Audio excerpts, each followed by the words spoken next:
जय हिंद दोस्तों, education world में आपका स्वागत है। इस वीडियो में आप चुनिंदा सामान्य विज्ञान एवं जीएस के महत्वपूर्ण तथ्य को देखेंगे। आपको हर भाई बहनों को किसी भी परीक्षा में बेहतर सहयोग और सफलता मिलने की संभावना है और आप लोग इस तरह से मेहनत करेंगे तो आगे जाएंगे ही। यह बीपीएससी सक्षमता एवं अन्य परीक्षा के लिए उपयोगी अत्यंत महत्वपूर्ण जो है जानकारी है। आप इसे अवश्य देखें। इसका लाभ आप लोग को तब मिलेगा जब आप पूरा यह वीडियो देख लेंगे और तब आपको पता चलेगा कि यह जो कलेक्शन है बहुत ही मेहनत से ऊपर किए गए हैं।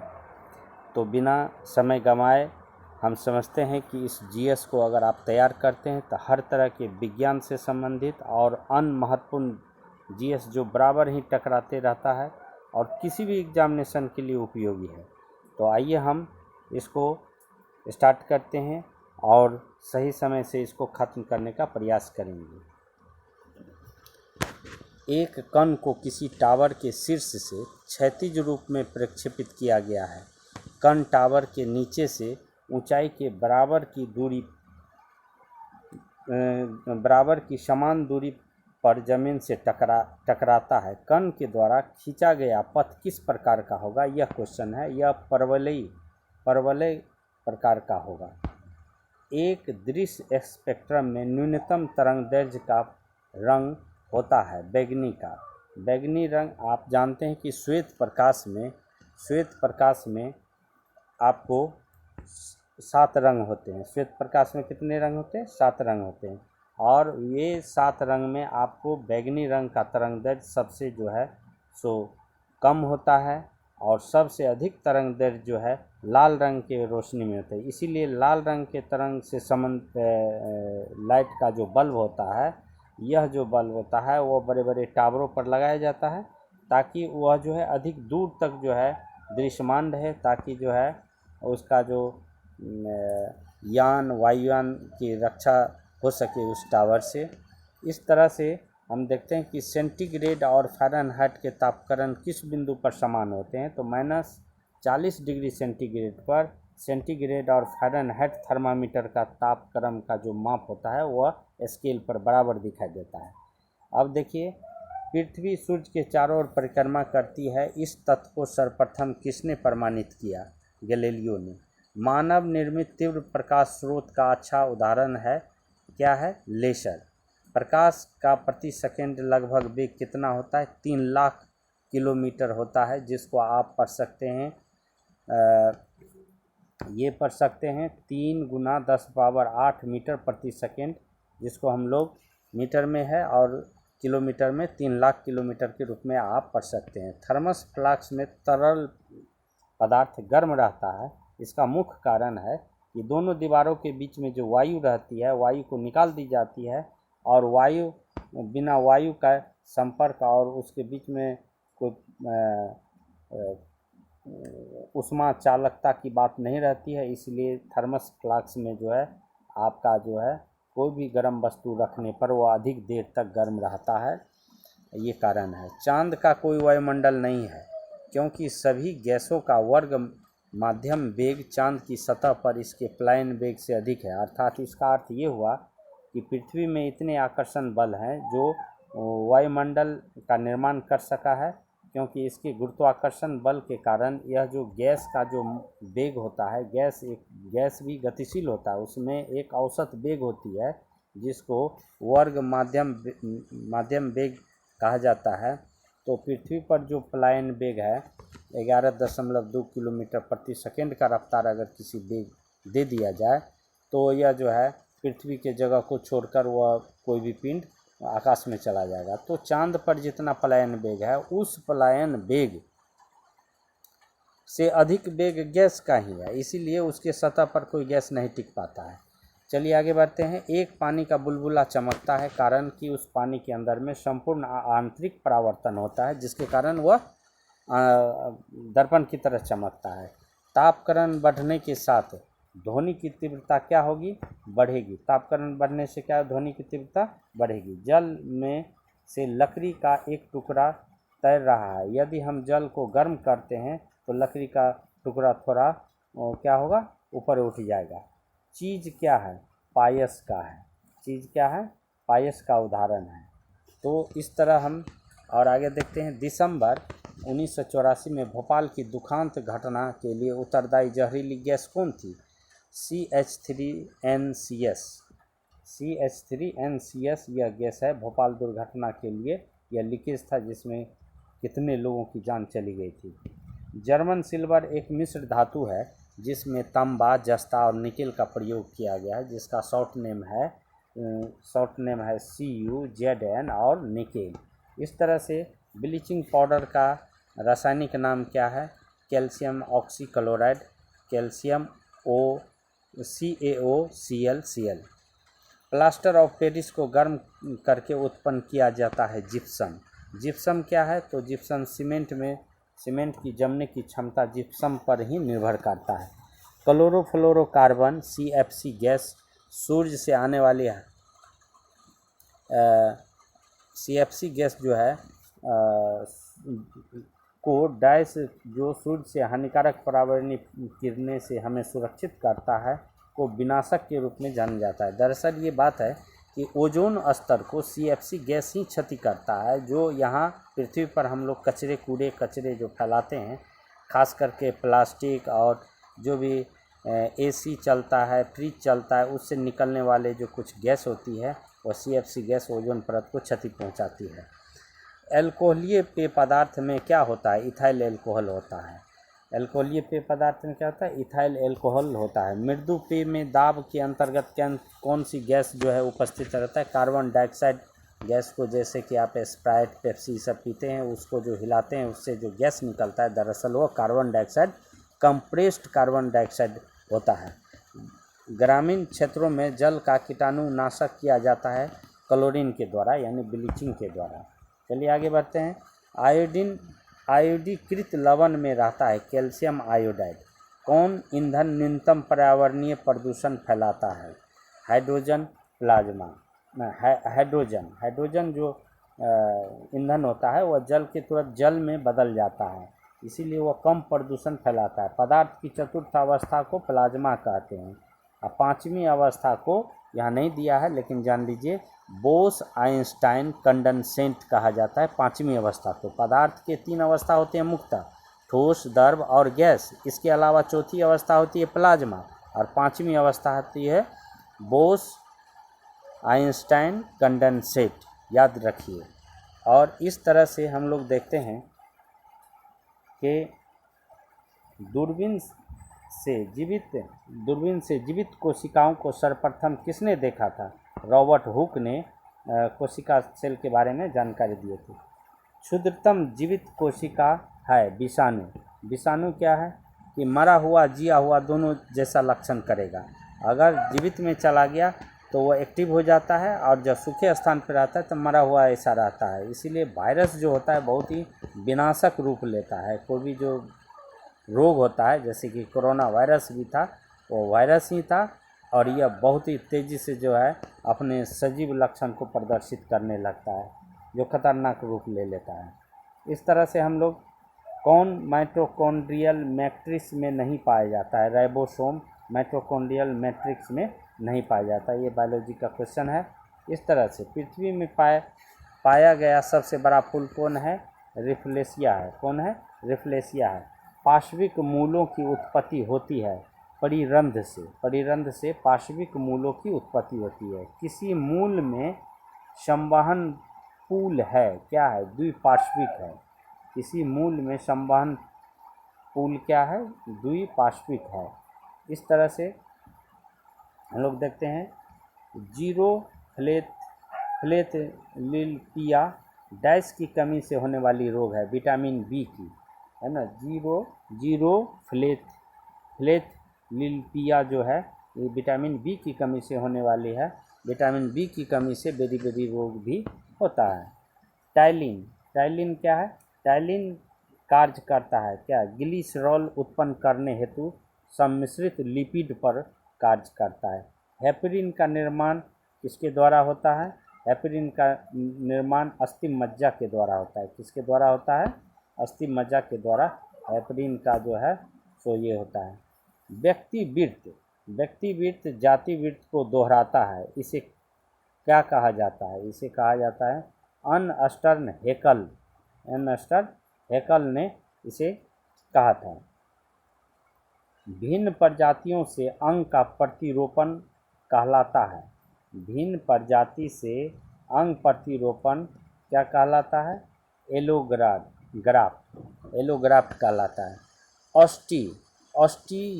ऑस्टियोमेलेशिया विटामिन डी की कमी से होने वाली जो है बीमारी है। ऑस्टियोमेलेशिया किसके कारण से होने वाली है? विटामिन डी की कमी से होनी है। मानव शरीर का सबसे संकुचनशील अंश क्या है? आइरिस है। आँख में आइरिस होता है जो लाइट को घटाता है, बढ़ाता है। इस हिसाब से जो है हम संतुलन में रहते हैं। और मानव आँख जो है लाल प्रकाश के प्रति संवेदनशील होता है। मानव आँख किस प्रकाश के प्रति संवेदनशील होता है? लाल प्रकाश के। बायोप्सी क्या है? कोशिका एवं ऊतकों के प्रयोग कर एक औषधीय निदानात्मक तकनीक को बायोप्सी कहा जाता है। किसके द्वारा पनडुब्बी से एक नाविक समुद्री सतह के ऊपर की वस्तुओं को देख सकता है? पारदर्शी के द्वारा।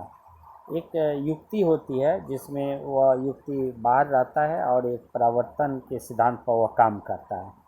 रेल पटरियों में फिश प्लेट का व्यवहार होता है डिब्बे के चक्कों को मार्गदर्शन के लिए। फिश प्लेट जो होता है वह जो पटरी जो होती है उस पटरी पर चक्का जो है अपने आप घूमकर दूसरे पटरी पर चले जाता है और दिशा बदल जाती है। तो फिश प्लेट का उपयोग जो है खास करके रेलगाड़ी को एक दिशा से दूसरे दिशा में बदलने के लिए किया जाता है। सूर्य प्रकाश के स्पेक्ट्रम में कितने रंग होते हैं? 7 मैं बता चुका हूँ।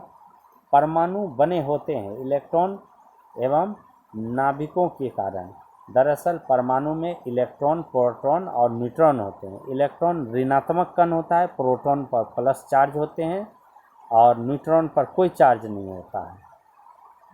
चंद्रमा से एक व्यक्ति को आकाश क्या दिखाई देता है? काला दिखाई देगा, क्योंकि चंद्रमा पर हवा नहीं है और हवा नहीं रहने के कारण जो है आकाश का रंग काला दिखाई देता है।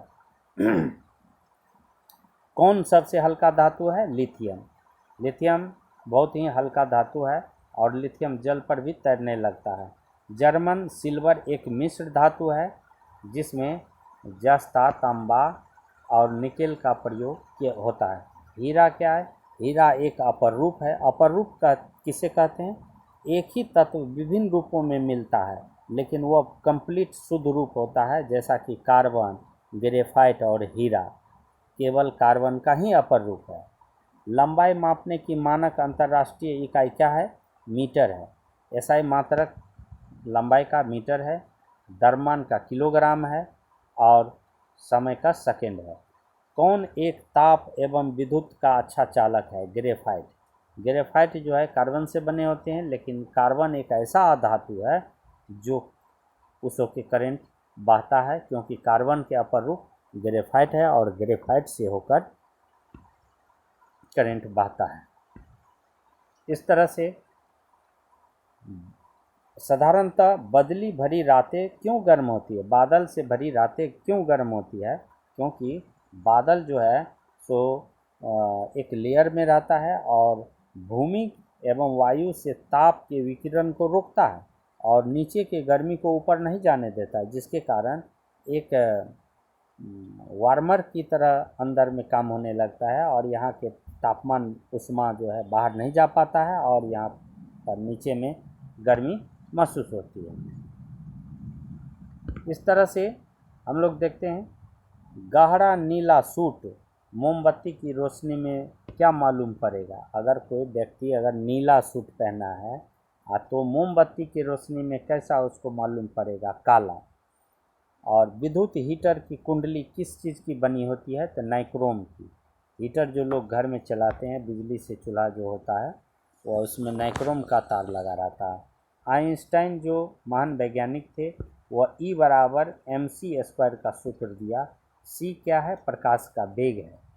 और यही एक बहुत ही महत्वपूर्ण सूत्र है, जिससे किसी भी परमाणु बम में अगर विस्फोट होता है तो उस विस्फोट में m जो है कितना मास, यानी उस विस्फोट में मास डिफेक्ट को प्रकाश की तीव्रता यानी कि उसकी वेग से स्क्वायर करके गुना करके टोटल ऊर्जा का कैलकुलेशन होता है। यह आज तक कोई वैज्ञानिक अपने हिसाब से सिद्ध नहीं कर सके, लेकिन आइंस्टाइन जो यह दिए वह आज भी मानक है वैज्ञानिकों के लिए, हम सभी के लिए। एक अशक्ति ऊर्जा बराबर होता है,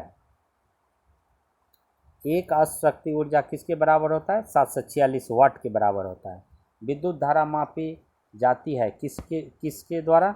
एमीटर के द्वारा। विद्युत धारा की माप किस में होती है? एमीटर में। किस में? रक्त नहीं है लेकिन शोषण करता है, हाइड्रा। हाइड्रा एक ऐसा जीव है जो रक्त नहीं है लेकिन शोषण करता है, ये है हाइड्रा। और यह देखिए, मानव शरीर के अंगों में कौन से कॉर्निया, अंगों में से कॉर्निया किसका भाग होता है? तो आँख का होता है। कॉर्निया जो आँख का होता है। मानव शरीर में कितनी हड्डियाँ होती है? 206 होती है। शरीर में हीमोग्लोबिन का कार्य क्या है? ऑक्सीजन का यातायात। और शरीर में आप देख रहे हैं कि ऑक्सीजन का यह है। तो और मैं बता दूं कि जब हम सांस लेते हैं तो फेफड़ा ऑक्सीजन को पकड़ती है और उस तरह से हमारे खून में मिलाती है, और जब खून में मिलता है तो हीमोग्लोबिन, यानी वो हीमोग्लोबिन ऑक्सी हीमोग्लोबिन कहलाता है और पूरे शरीर में उसका संचार होता है। उसके बाद हम जब वर्क करते हैं तो हमारे शरीर में वर्क के कारण और व्यवस्था के कारण वहाँ कार्बन डाइऑक्साइड बनता है। उस कार्बन डाइऑक्साइड को फिर वह पकड़ के, यानी हीमोग्लोबिन ही पकड़ के कार्बो ऑक्सी हीमोग्लोबिन उसको कहते हैं, वह फिर पुनः फेफड़ा तक उस ब्लड को लाती है और उस तरह से कार्बन डाइऑक्साइड हमारे फेफड़ा होकर बाहर निकल जाता है। तो हीमोग्लोबिन दो प्रकार के होते हैं, ऑक्सी हीमोग्लोबिन और कार्बो ऑक्सी हीमोग्लोबिन। चलिए आगे बढ़ते हैं। लेगुमिनस पौधे के मूल में नोड्यूल्स में पाए जाने वाले नाइट्रोजन स्थिरीकरण जीवाणु कौन है? तो ये है, जीवाणु का नाम है सिम्बायोटिक, लेकिन हमें यह थोड़ा संदेह लग रहा है। आप लोग निश्चिंत रहिए कि इसका सही उत्तर आपको है राइजोबियम। राइजोबियम एक ऐसा जीवाणु है जो कि आपको दलहन पौधे के जड़ में पाए जाते हैं, है ना। और वह जो है सो नाइट्रोजन स्थिरीकरण के रूप में कार्य किया करता है। कौन एक जीवित कोशिका में कोशिकांग का कार्य ऊर्जा घर है? यानी कोशिका का ऊर्जा घर माइटोकॉन्ड्रिया को कहा जाता है। माइटोकॉन्ड्रिया को हाउस ऑफ एनर्जी कहा जाता है, सेल का, कोशिका का। कौन पादप कोशिका में पाई जाती है लेकिन जंतु कोशिका में नहीं पाई जाती है? तो प्लास्टिड एवं कोशिका भित्ति। कोशिका भित्ति जो होता है वह पादप कोशिका में होता है और कोशिका भित्ति के कारण ही पेड़ पौधे खड़े होते हैं। तो ये चीज़ जो है जंतु कोशिका में नहीं होता है, ये दोनों। केंद्रक को सबसे प्रथम किसने खोजा एवं नाम दिया? रॉबर्ट ब्राउन ने। रॉबर्ट ब्राउन ने केंद्रक को सबसे प्रथम बार खोजा था और बताया था। कौन एक पौधा का संतुलित उर्वरक है? वनस्पतिक खाद। खाद और उर्वरक में पर्याप्त अंतर होता है। खाद जो होता है पेड़ पौधे और सड़े गले वनस्पति अवशेष से बनते हैं, जैसे गोबर से होते हैं, पेड़ पौधे के पत्ते और घास फूस से होते हैं। लेकिन उर्वरक जो होता है वह जैसे यूरिया हो गया, डायमोनियम फॉस्फेट हो गया, मिक्सचर हो गया, ये सब जो खेत में हम लोग डालते हैं वह एक रासायनिक पदार्थ है जिसका निर्माण फैक्ट्री में होता है। कौन सा फल मधुमेह रोगी आसानी से खा सकता है? अमरूद। मधुमेह रोगी अमरूद को आसानी से खा सकता है, उससे कोई हानि नहीं होता है। हमारे भोजन में संरक्षणात्मक खाद है, क्या है? तो विटामिनों एवं खनिजों। अगर हमारे शरीर में विटामिन और खनिज की कमी हो जाए तो हमारे जो रक्षात्मक जो संचार है, सुरक्षा है, वो कमज़ोर पड़ जाती है और हम लोग बीमार पड़ने लगते हैं। पीलिया प्रभावित करती है लीवर को। अगर जॉन्डिस होता है तो उसमें सबसे ज़्यादा खतरा जो है यकृत को ही होता है। संघनन क्या है? वाष्प का द्रव में बदलना ही संघनन है। जब बादल बहुत ऊंचाई को प्राप्त करता है या बहुत ज़्यादा जो है नमी हो जाती है वायुमंडल में, तो उस नमी के कारण जो है संघनन स्टार्ट होता है और वह द्रव के रूप में बदलकर वर्षा कराता है। संघनन वाष्प से द्रव में बदलने की क्रिया को कहते हैं। लोहे का मोर्चा लगना यानी कि जंग लगना क्या है, वह ऑक्सीकरण कहलाता है। ऑक्सीकरण एक ऐसी प्रतिक्रिया है जिसमें ऑक्सीजन जुड़ता है। अवकरण एक ऐसी अभिक्रिया है जिसमें ऑक्सीजन हटता है। इस बार भी पूछा था, प्रधान शिक्षक में भी यह क्वेश्चन पूछ चुका है। प्रकाश संश्लेषण, प्रकाश संश्लेषण क्या है, एक ऊष्मा शोषी प्रक्रम है। और प्रकाश संश्लेषण जो है पेड़ पौधे के पत्ते में होते हैं।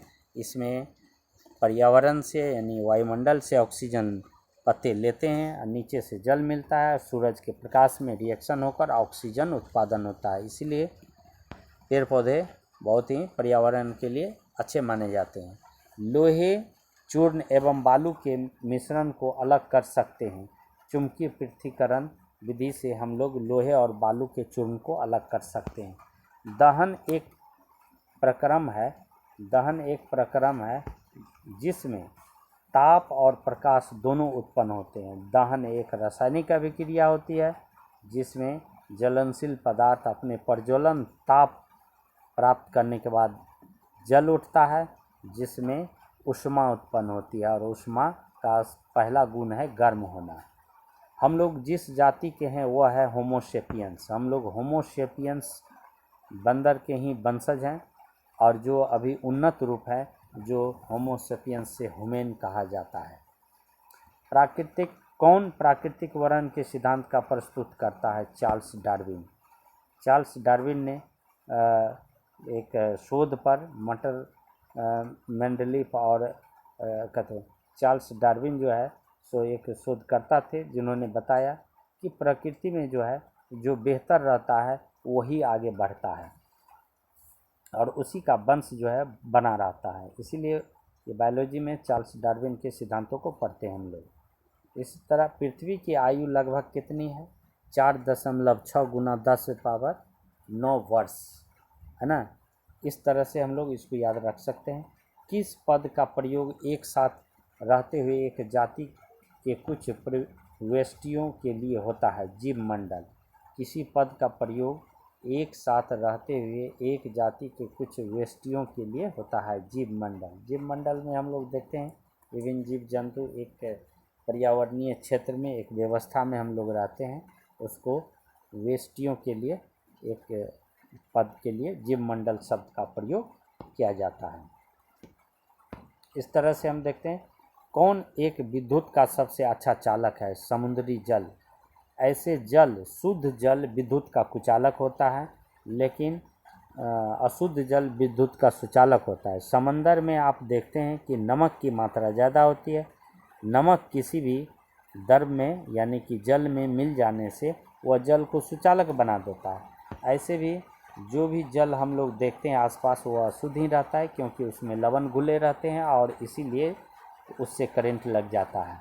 लेकिन शुद्ध जल को सही ढंग से प्रयोग किया जाए तो आपको बिल्कुल ही वह कुचालक पदार्थ है।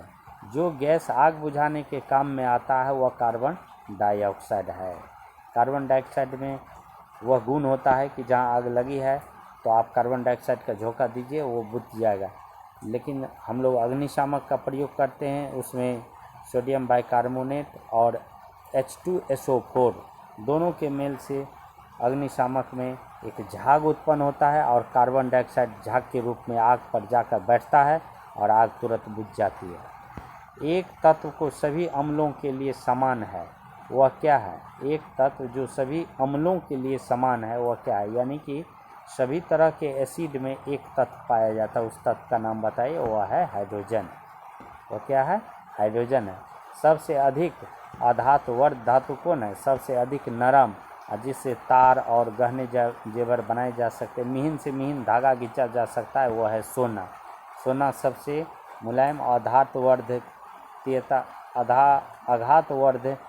वह गुण है जिससे किसी धातु को पीट कर, नमड़ा कर, गला कर तार है ना, ये सब बना सकते हैं।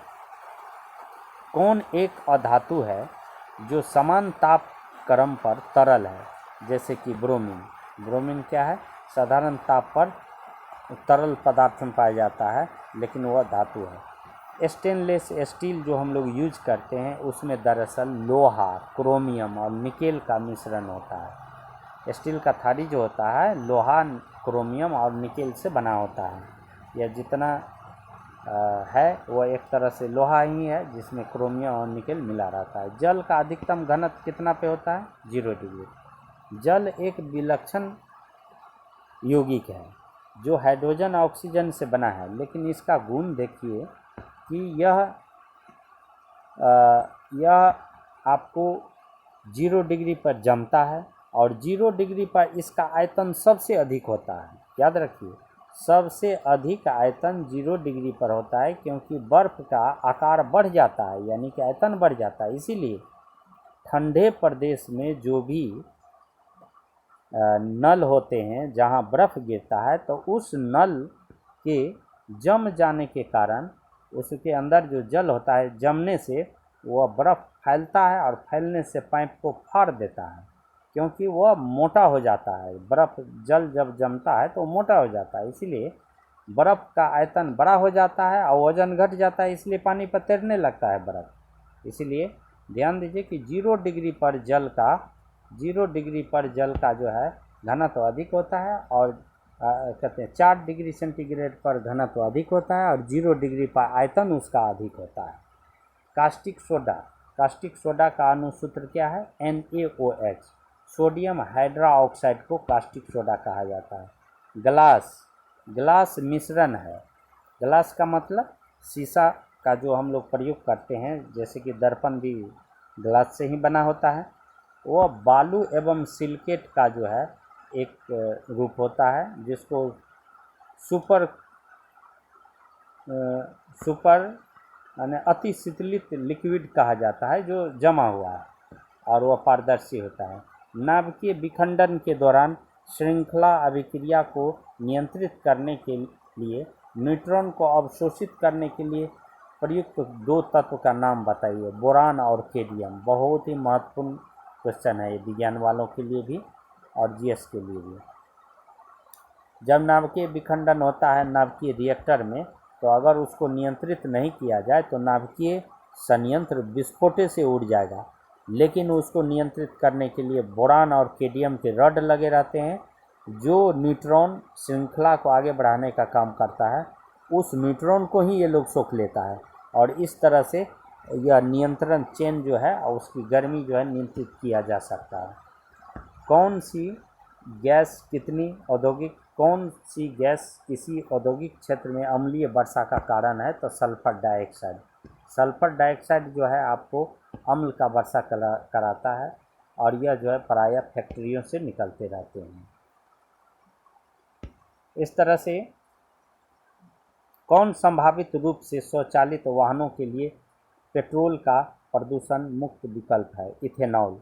प्रकृति में पाए जाने वाले हाइड्रोजन के 3 एवं ऑक्सीजन के 3 समस्थानिकों को लेकर हम कितने विविध प्रकार के जल अणुओं की कल्पना कर सकते हैं?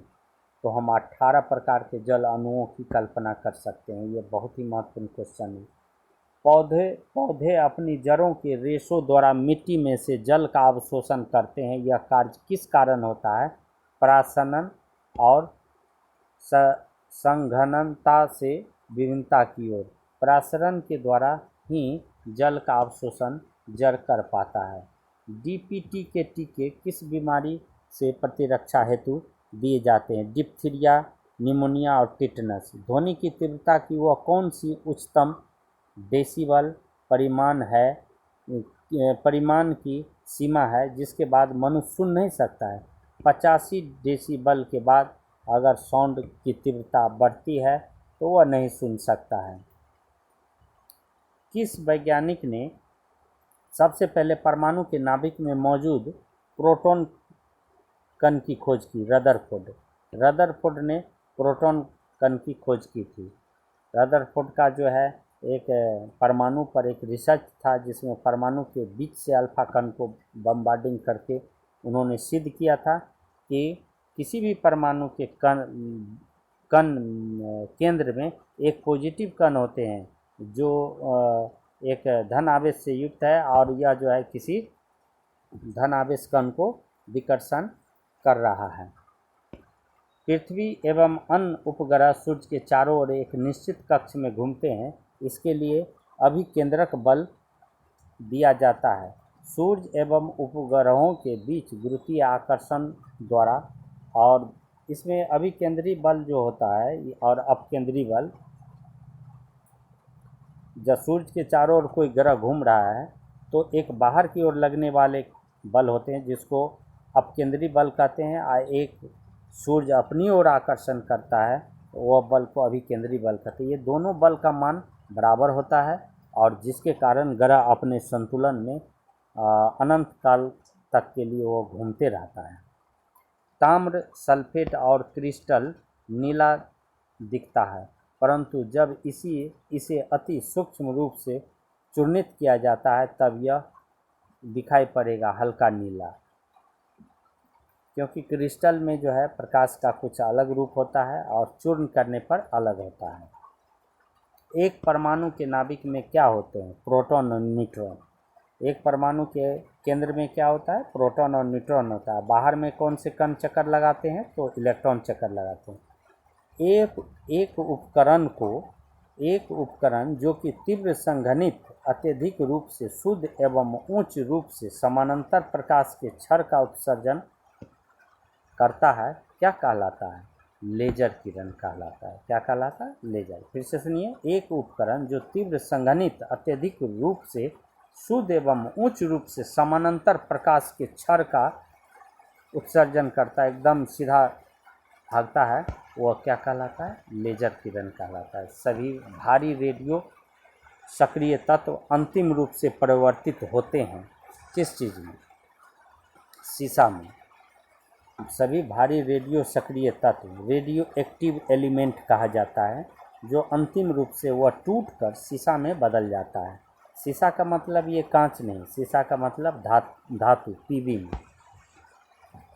स्वचालित वाहनों में द्रव चालित ब्रेकों का व्यवहार होता है। स्वचालित में, जिसको हम लोग डिस्क ब्रेक कहते हैं, वह किस सिद्धांत पर काम करता है? पास्कल के सिद्धांत पर काम करता है। पास्कल ने दाब संबंधी, पास्कल क्या है? दाब का मात्रक पास्कल होता है। पास्कल एक वैज्ञानिक थे जिन्होंने दाब पर, है ना, द्रवों के दाब पर एक रिसर्च करके उन्होंने बताया था कि द्रव सभी जगह बराबर जो है दाब उत्पन्न करता है। अगर हम लोग उस किसी बंद ब्रेक को अगर किसी जैसे बैलून में पानी भर ले और उसको दबाए तो बैलून के चारों तरफ बराबर दाब उत्पन्न होगा, एक जगह नहीं।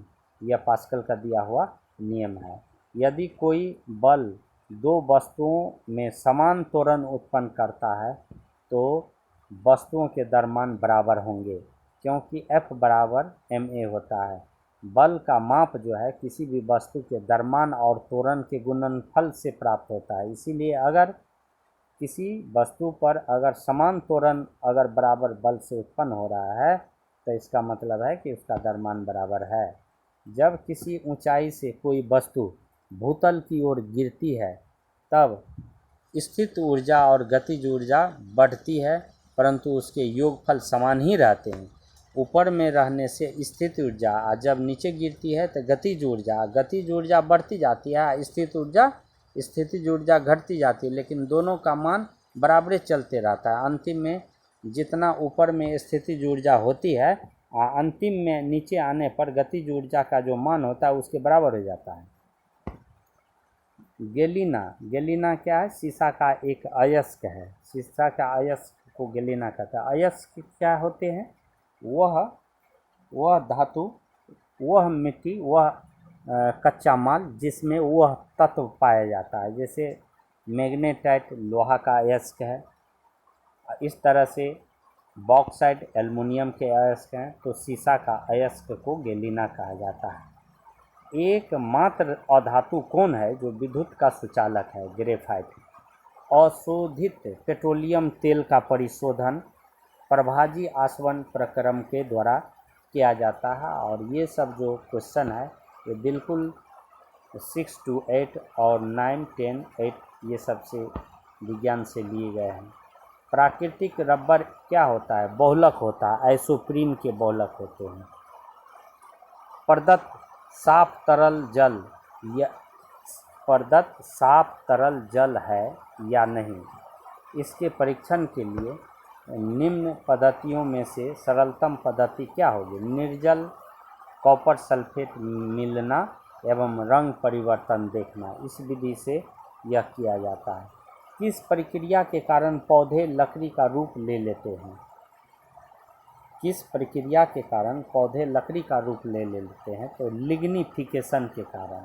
लिग्निफिकेशन के कारण पौधे लकड़ी में बदल जाते हैं। पौधों में प्रकाश संश्लेषण के लिए क्या जरूरी होता है? पौधों में प्रकाश संश्लेषण के लिए सूर्य का प्रकाश, कार्बन डाइऑक्साइड और जल बहुत ही महत्वपूर्ण है। पौधों को रचनात्मक आधार पर प्रदान करने वाले ऊतक का नाम क्या है? एस्केलेरेने कायमा, है ना। पौधों को रचनात्मक आधार प्रदान करने वाले ऊतक का नाम है